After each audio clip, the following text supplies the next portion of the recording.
সোনামুড়ায় প্রকাশ্য রাস্তায় গাড়ি আটকে মারধর এবং সোনার চেন ছিনতাইয়ের অভিযোগকে কেন্দ্র করে চাঞ্চল্য ছড়িয়েছে।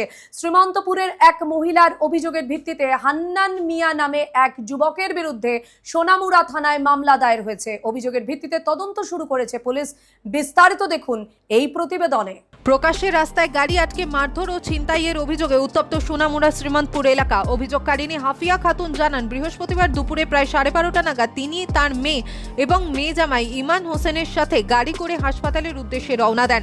শ্রীমন্তপুর কাস্টমস ইমিগ্রেশন অফিসের কাছে পৌঁছতেই হান্নান মিয়া নামে এক ব্যক্তি মোটরসাইকেল নিয়ে তাদের গাড়ির পথ আটকানোর চেষ্টা করে। অভিযোগ এরপর শুরু হয় বচসা।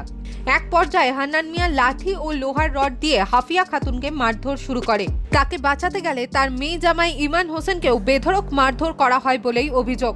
ঘটনায় গাড়ির সামনের কাচ ভাঙচুর করা হয় বলেও দাবি করেছেন অভিযোগকারিনী হাফিয়া খাতুন। আরও অভিযোগ করেন, অভিযুক্ত পালিয়ে যাওয়ার সময় তার গলায় থাকা 1 ভরির বেশি সোনার চেনটি ছিনিয়ে নিয়ে যায়।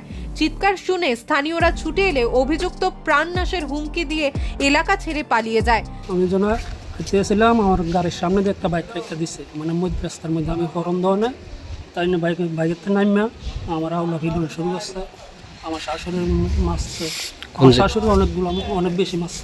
স্থানীয়দের সহায়তায় আহতদের প্রথমে সোনামুড়া হাসপাতালে নিয়ে যাওয়া হয়। পরে হাফিয়া খাতুনের মাথায় গুরুতর আঘাত লাগায় তাকে উন্নত চিকিৎসার জন্য আগরতলায় স্থানান্তর করা হয়।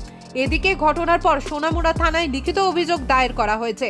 অভিযোগের ভিত্তিতে পুলিশ মামলা রুজু করে তদন্ত শুরু করেছে। ইতিমধ্যেই অভিযোগের সত্যতা খতিয়ে দেখে প্রয়োজনীয় আইনানুগ ব্যবস্থা নেওয়া হবে বলেই জানিয়েছে পুলিশ। তবে এই ঘটনায় এখনো অভিযুক্তের পক্ষ থেকে কোনো প্রতিক্রিয়া পাওয়া যায়নি। ত্রিপুরা থেকে দেবাশিস বসুর রিপোর্ট, সিএন ত্রিপুরা।